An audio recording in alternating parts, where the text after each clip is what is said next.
Hi everyone, and this topic feels very, very personal to me. And the reason for that, I'm not going to talk about myself, but the reason for that is probably that this was and still is one of my biggest lessons I'm working on in this life. And I want to share everything that angels and source and universe actually helped me to learn and to come to the place where I can say, today I do love myself, I do respect myself, and I do respect everything, all the decisions and everything I do in life because I choose to do it. I'm very, very conscious today about things I do. Not always, no one's perfect. It happens that my mind gets back to the same ways of thinking as before, but that happens less and less. And first thing I want to say is actually the way how I define self-love today and how I see it. And that's actually accepting and understanding and appreciating and respecting all decisions and everything you did and who you were in the past.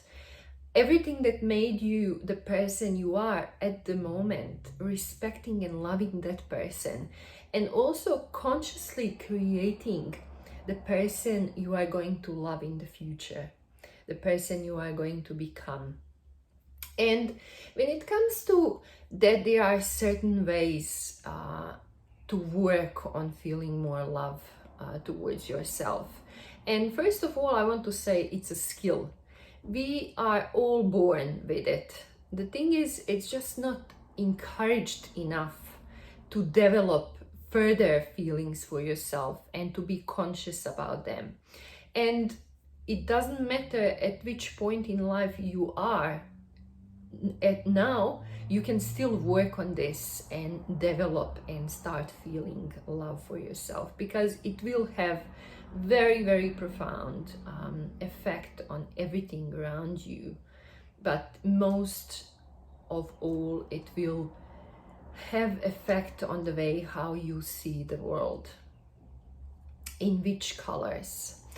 And when it comes to that, meditation is always something I will recommend. It doesn't matter what you're working on, and I will recommend it in developing the understanding and appreciation of yourself as well. And for me personally, guided meditations on self-love were very, very important and something that I will recommend from this point because it helped me a lot. But then it doesn't mean it will help you. But what will definitely help you, any type of meditation you're doing, is being aware of your thoughts and monitoring your thoughts. Because next thing is actually seeing the way how you behave and how you talk to yourself. If you have someone, and everyone has someone whom we love the most in our life, and seeing how we talk to them, how we support them, how we celebrate their successes, how we are happy for everything that happens to them, and actually applying the same principles and the same behavior towards ourselves is something that I found was very, very, very profound in finding more love for myself. And the last but not least important thing, and something that's very, very practical to do, is exercise from Louisa Hay with mirror, where you stand in front of the mirror and look at your eyes and say out loud to yourself that you love yourself. It's very simple, but it takes time, it takes courage, and it takes willingness to work on yourself to do that. And most of all, it takes a lot of courage, lots of courage. But I still think it's very worth of doing it, even if you can't do it first time when you try. Just persist and try it few times. It's definitely an amazing feeling when you can say yourself that you love yourself, because you will be less prone to go to somewhere else and seeking other people to give you those words.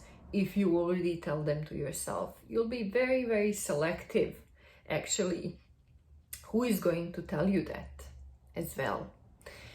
And the third part of this video that I want to talk about, and that I think is sometimes overlooked, is all the aspects that are actually creating self-love, and that self-love consists, and also all the ways that self-love manifests. And when I said it's all the ways that manifests, we can actually work on every single aspect I will mention. And first of all, and something that we often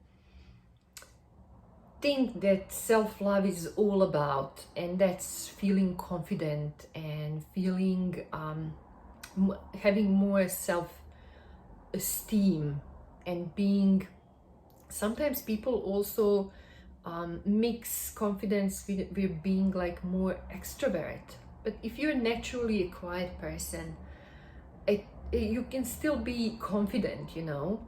Confidence for me is actually doing things when you feel like doing them and not holding back, because lack of confidence is usually holding you back from doing things. But if you can, even if you're scared sometimes, say something, that means a real confidence. Feeling good about yourself, about the way how you look like. And if you don't like it at the moment, knowing that you can change so many things about your physical appearance, but even knowing that how you feel will very, very much affect the way how you look. And other things that I also think are very important, and they're always very closely connected and actually related to each other, and contains parts of each other in every aspects contains a certain amount of other aspect, and that's setting your own personal boundaries and learning to say no. Of course, for this you need to be confident as well. But again, if you say no, you will feel more confidence in turn.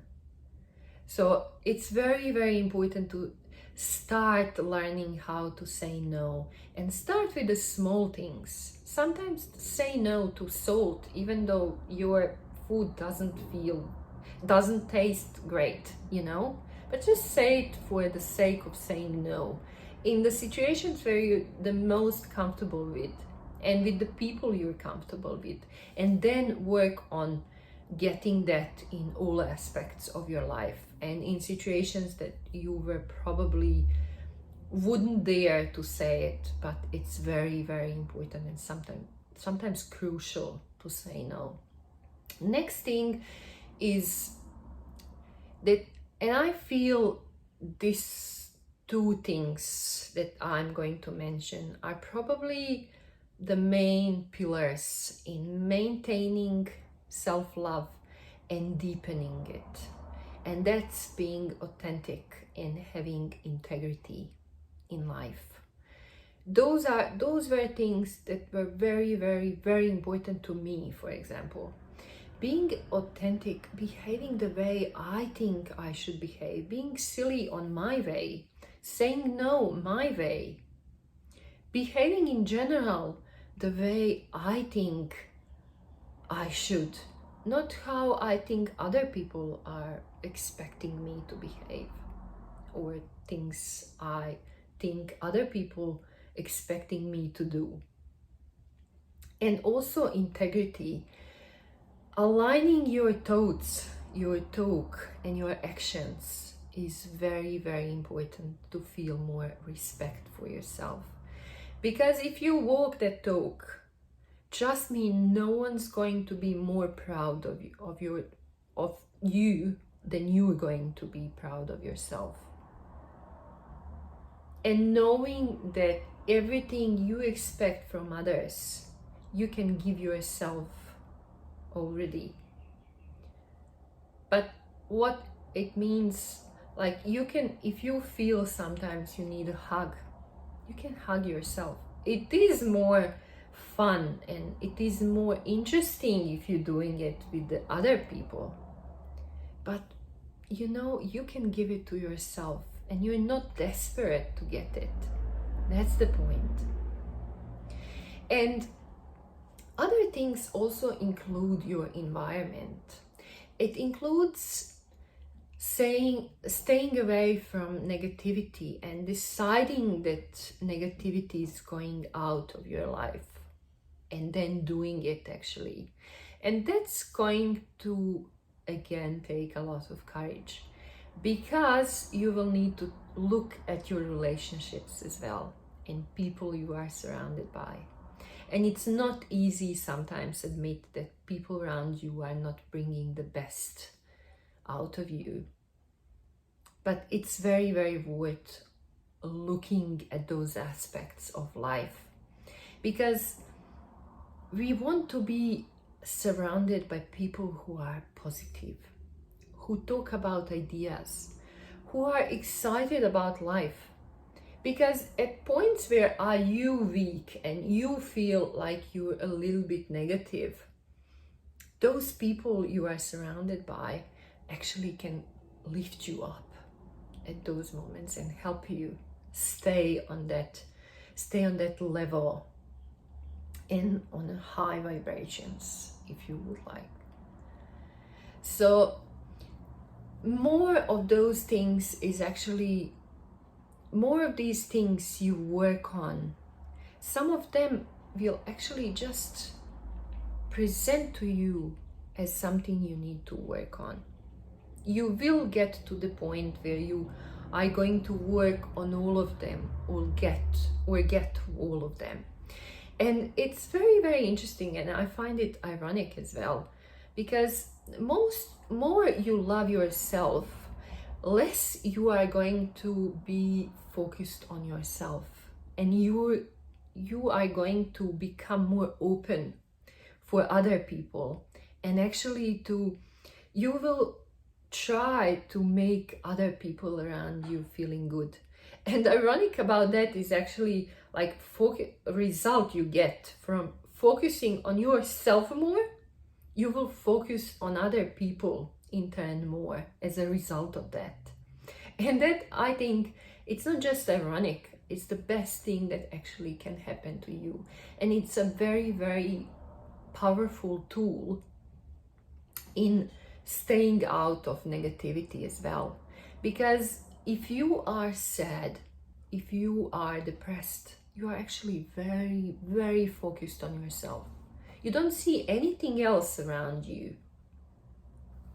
But if in that moment you need to learn to help someone else, to focus on someone else and serving someone else, those are the most profound moments and probably the most important moments that you will learn how to actually create more joy in your life and more happiness. Now, if you feel that someone should hear this video, please share it with them. Please share it with as many people as you can, because I feel it's very, very important for this message to be heard. And I also want to thank you again for coming here, for working on yourself, and for watching this video. I'll see you in the next one. Bye bye.